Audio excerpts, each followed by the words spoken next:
Science class में रसायन शास्त्र पढ़ाने जा रहे हैं। परमाणु संख्या के विषय में पढ़ा रहे हैं, ठीक है। परमाणु संख्या पिछली कक्षा में हम 1 से 20 तक परमाणु संख्या बताए थे। बताए थे ना। हाँ, कहाँ से शुरू होता है तत्व का नाम? हाइड्रोजन से। तो परमाणु संख्या किसको कहते हैं?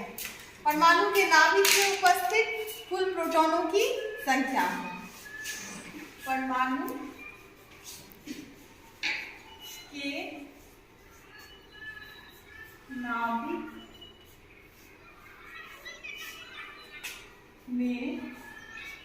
में उपस्थित कुल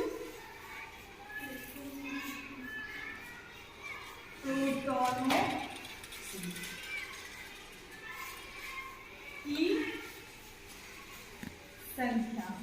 परमाणु के नाभिक में उपस्थित कुल प्रोटॉनों की संख्या को परमाणु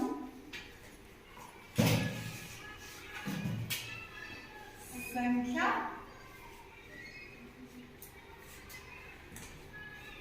कहते हैं।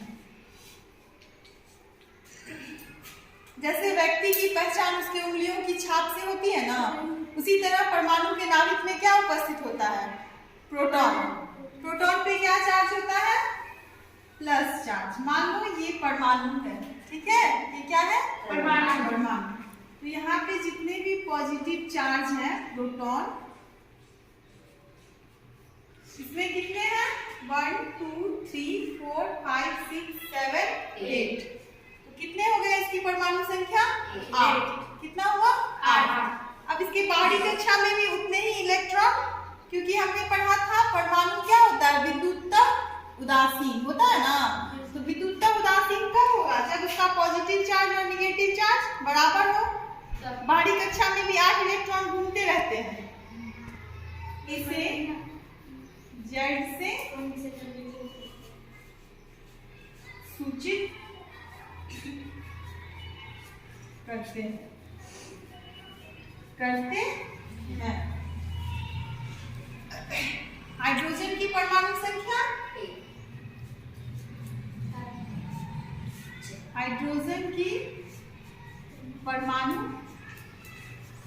संख्या बराबर 1। तो इसके नाभिक में कितने प्रोटॉन? 1 प्रोटॉन। अब एक फॉर्मूला है Z = P = E, ठीक है। Z से किसको दिखाएं? परमाणु संख्या को। तो Z क्या हुआ? किसके बराबर? P के बराबर। और P किसके बराबर? E के बराबर। P = Z यहाँ दिखा दिए हैं, जहां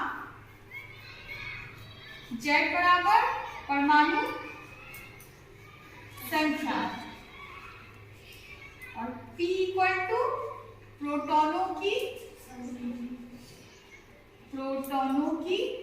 संख्या, नंबर ऑफ प्रोटॉन्स। P = क्या होगा? Number of protons. और E = नंबर इलेक्ट्रॉनों की संख्या। यहाँ तो ठीक से दिखाई नहीं दे रहा, इलेक्ट्रॉनों की संख्या। हो गया? नोट कर रहे हैं आप लोग? नोट करते चलो, वहां पे पॉज कर दो। फिर इलेक्ट्रॉनिक विन्यास के बारे में सीखेंगे, ठीक है। इलेक्ट्रॉनिक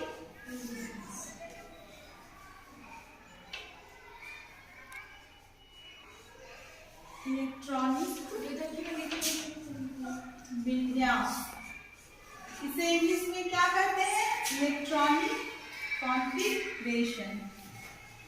इलेक्ट्रॉनिक कॉन्फ़िगरेशन, ठीक है। इलेक्ट्रॉनिक कॉन्फ़िगरेशन तो किसी तत्व के परमाणुओं की सजावट, ठीक है। किसी तत्व में परमाणुओं की सजावट को क्या कहते हैं? इलेक्ट्रॉनिक विन्यास। जैसे हम अपने कमरे में कोई सामान रखते हैं तो उसको अरेंज करते हुए रखते हैं, अरेंज करते हुए। ठीक उसी तरह से परमाणुओं में इलेक्ट्रॉनों का क्या रहता है? वितरण। पहली कक्षा में, फिर दूसरी कक्षा में, फिर तीसरी कक्षा में, इस तरह से। हाँ,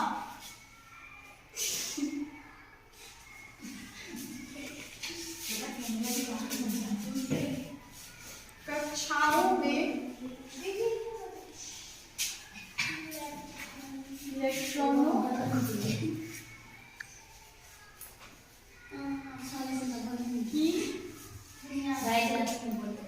व्यवस्था को, कक्षाओं में इलेक्ट्रॉनों की व्यवस्था को क्या कहते हैं? इलेक्ट्रॉनिक विन्यास।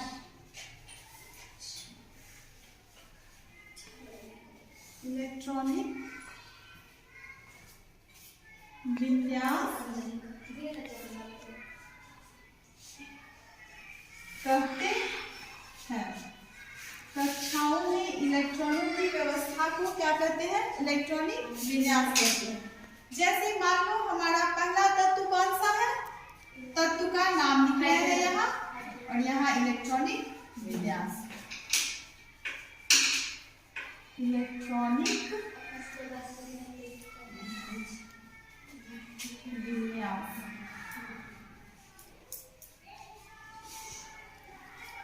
हमारा यहाँ हम पहला तत्व ले रहे हैं हाइड्रोजन।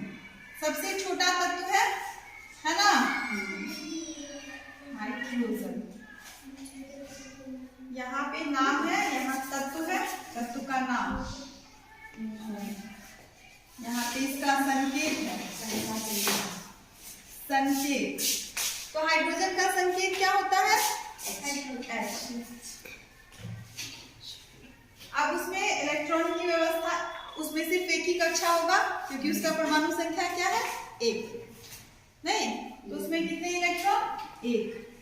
यही इसका इलेक्ट्रॉनिक विन्यास हुआ। ठीक है। अब हमारा मान लो हम तत्व ले रहे हैं कार्बन। कार्बन की परमाणु संख्या 6। परमाणु संख्या 6 होती है। ठीक है। संकेत कितना है? C। अब हम इसमें अरेंजमेंट दिखाएंगे। तो पहली कक्षा में हम पहले पढ़ चुके हैं मैक्सिमम नंबर ऑफ इलेक्ट्रॉन्स कितने होते हैं? 2n²। नहीं, तो इस कार्बन की पहली कक्षा में कितने इलेक्ट्रॉन होंगे? 2 × 1 का स्क्वायर 2। पहली कक्षा में 2 और दूसरी कक्षा में बच गया कितना? 4। 2 और 4। यही ऐसे इलेक्ट्रॉनिक विन्यास निकालते हैं। फिर हम अगले पे आते हैं ऑक्सीजन। सीखते चलो आप लोग। ऑक्सीजन, ऑक्सीजन का परमाणु संख्या पिछली कक्षा में पढ़े थे 8। 8 संकेत O। अब यहाँ डालेंगे इलेक्ट्रॉनिक विन्यास। पहली कक्षा में मैक्सिमम नंबर ऑफ इलेक्ट्रॉन्स 2, दूसरी कक्षा में कितना चला जाएगा? 6। इस तरह से हम विभिन्न तत्वों का इलेक्ट्रॉनिक विन्यास निकालते चलेंगे। ठीक है। अब हम यहाँ कुछ तत्व दे रहे हैं, उसका इलेक्ट्रॉनिक विन्यास आप लोग निकाल के दिखाओ। निम्नलिखित तत्वों के electronic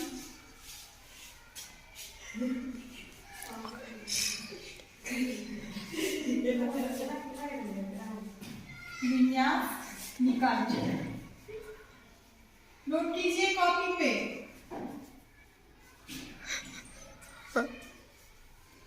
calcium, calcium, chlorine, chlorine, मैं 2 या फिर कुछ जाऊंगा, फास्फोरस, फास्फोरस। ठीक है। अब हम आगे चलते हैं।